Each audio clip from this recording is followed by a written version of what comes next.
তো আসছে যেরকম ঠিক কিনা ও আমার প্রিয় মুসলমান ভাইরা এজন্য মুসলমান কেমনে হইতে হয় কোরআন কেমনে আমল করতে হয় আমাদেরকে বুঝতে হইলে আল্লাহর নবীকে দেখতে হবে আবু বকরকে দেখতে হবে হযরত ওমরকে দেখতে হবে হযরত আলীকে দেখতে হবে যেরকম ঠিক কিনা ভাইরা আমার এই জন্য আপনাদেরকে আমি সেই দিকেই নিয়ে যেতে চাই আল্লাহর রাসূল বিশ্ব নবী জনাবে মুহাম্মদুর রাসূলুল্লাহ সাল্লাল্লাহু আলাইহি ওয়াসাল্লাম যখন আসলেন মানুষদেরকে আল্লাহর বিধান মানাবার জন্য আল্লাহর রব্বুল আলামিন জানায় দিলেন শোনো আমার দেখানো বিধান ছাড়া যদি তোমরা এই মানব জীবন চালাও মানব সমাজ চালাও তাহলে তোমরা লাস্টিং ভালো করবে না সার্ভিস ভালো দেবে না আপনাদের মনে আছে আমার তো ভালোই মনে আছে আগে কিছু রেডিও ছিল আগে তো টেলিভিশন এখন তো রেডিও নাই কোনো আগে ছিল রেডিও ওগুলো চাবি টাবি কয়দিন পরে দেখতো নষ্ট হইয়া তারপরে কেমনে চালাইতাম জানেন এক থাপড় বাইরে উঠতো আবার আর এক থাপড় দিলে বন্ধ হয়ে যেত এরকম রেডিও দেখছেন না আপনারা আচ্ছা এই থাপড় দিয়ে চালাইতে হবে থাপড় দিয়ে বন্ধ করতে হবে এটা কোনো ক্যাটালগে আছে এই ক্যাটালগটা আমাকে বানানো ক্যাটালগ কিন্তু যে বানাইছিল সে কিন্তু আমাদের অন অফ করার সব সুইচ দিয়ে দিছিল ঠিক কিনা বলেন লো ভলিউম করার সব কিছু হাইট দিয়ে দিছিল কিন্তু আমরা ওই আইন কানুন না মাইনে যখন আমরা থাবড়া থাবড়ি করে বাজানলাম ওইরকম বাজে কদিন জানেন 10-12 দিন বা 1 মাস বাজে তারপরে এমন নষ্ট হয় ও পিটিয়ে যে মাইরেও ফেলেন তার তো বাজে না যেরকম ঠিক কিনা কারণ ওই নিয়মটা আসলে যে ইঞ্জিনিয়ার বানাইছে তার নিয়মের বাইরে একটু জোরে বলে ঠিক কিনা আপনি যদি ওই ইঞ্জিনিয়ারের কথা অমান্য কইরা বাইকে যদি আপনি মোবাইলের পরিবর্তে সরষের তেল ডলেন দেখবেন যে চলবে আমি চলবে না তা কই না হয়তো 1-2 দিন চলবে তারপরে এমন বন্ধ হবি তারপরে কিছু দিলেই চলবে না যেরকম ঠিক কিনা কারণ ওই যে বানাইছে তার আইন ছাড়া হইছে অতএব মানুষ যদি তোমরা আল্লাহ যিনি আমাদের সৃষ্টি করেছেন আল্লাহ আমাকে বানাইছে ব্যাপারে আপনার কোনো আপত্তি আছে এটা কি মানেন তো সবাই আমাদের সবার স্রষ্টা কে এটা আওয়াজ দিয়ে বলেন কে আল্লাহ আমাদের বানাইছে এর ভিতর কোনো সন্দেহ নাই যে জিনিস যে বানায় তার প্রতি তার মায়া তত বেশি থাকে যেরকম ঠিক কিনা এই জিনিসটা যাতে লাস্টিং ভালো করে সার্ভিস ভালো দেয় সব কোম্পানি চায় যে আমার মালটা সবার কাছে চলুক ভালো চলুক নষ্ট না হোক আল্লাহকে আমি দুনিয়ায় আমার এই মালগুলো ছাড়িয়ে দিলাম এটা সুন্দরভাবে চলুক এটা আমি আল্লাহ রাব্বুল আলামিন চাই এই জন্য তারা কেমনে চলবে তার জন্য আমি বিধান পাঠাইছি নবীর মাধ্যমে ঠিক কিনা বলে যদি আমার বিধানে তারা চলে লাস্টিং ভালো করবে সার্ভিস ভালো দিবি আর যদি আমার বিধান বাদ দিয়ে নিজের মন গড়া নিয়ে পিটাই চালানো ধরে কয়েকদিন পরে সমাজের মধ্যে শান্তি থাকবে না ঠিক কি না বলে মারামারি আসবে দুর্নীতি আসবে ছেলে মেয়ে বাপ্পার কথা শুনবে না স্বামী স্ত্রীর মধ্যে মিল মহব্বত থাকবে না যেরকম ঠিক কি না সমাজের মধ্যে হাহাকার আসবে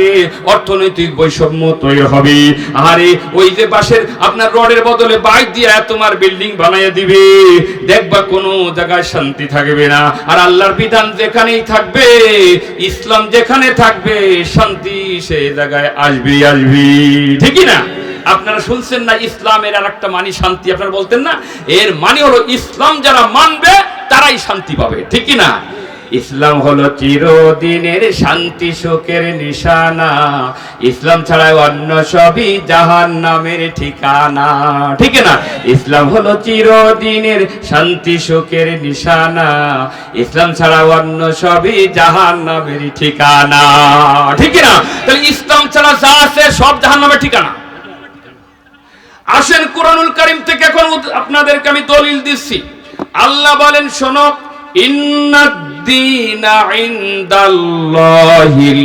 ইসলাম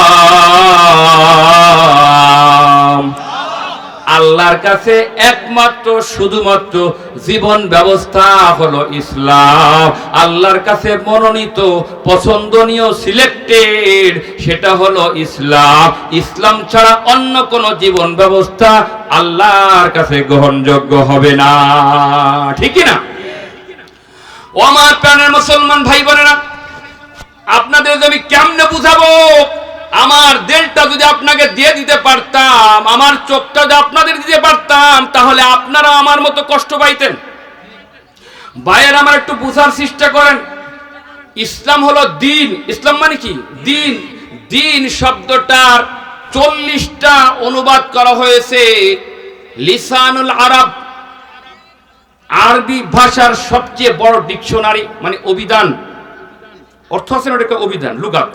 এই সবচেয়ে বড় ডিকশনারির নাম হলো লিসানুল আরব। এই লিসানুল আরবের মধ্যে দিন শব্দের 40টা অর্থ আছে, কিন্তু এর এক জায়গায় দিন শব্দের অর্থ ধর্ম করা হয় নাই। কি আশ্চর্যের বিষয়, দিন শব্দের অর্থ ধর্ম নাই। এই ধর্ম পাইলেন কোথায়? ধর্ম তো একটা সংস্কৃতি শব্দ। সংস্কৃত হিন্দু কই যে কাং ফাংশনে, ওইটার একটা সংস্কৃত শব্দ। এই ধর্ম শব্দটা হলো সংস্কৃতি শব্দ। দিন মানে তো ধর্ম না। দিন শব্দের অর্থ হলো জীবন ব্যবস্থা, কমপ্লিট কোড অফ লাইফ। পরিপূর্ণ জীবনে যা কিছু লাগবে তার নাম হলো দিন। তার নাম কি? এটা জানবেন, তার নাম কি? ওরে মুসলমানরা, কেমনে বুঝাবো, কেমনে বুঝাবো? আরে দুইটা যে গ্রুপ পৃথিবীতে, হিজবুল্লাহ আর একটা হলো হিজবুশ শয়তান। একদিকে হলো আল্লাহর দল, আর একটা দল হলো শয়তানের দল। কার দল? ধরে কোন? শয়তানের দল। এটা কোরআনে আছে না নাই? আলা ইন্না হিজবাল্লাহি হুমুল গালিবুন। আল্লাহ কয় আমার দল যারা হবা তারাই বিজয়ের মালা পরবা। সুবহানাল্লাহ। শয়তানের দল কারা? যারা আল্লাহ মানে না, রসুল মানে না, কোরআন মানে না, এরাই শয়তানের দল। যেরকম ঠিক না?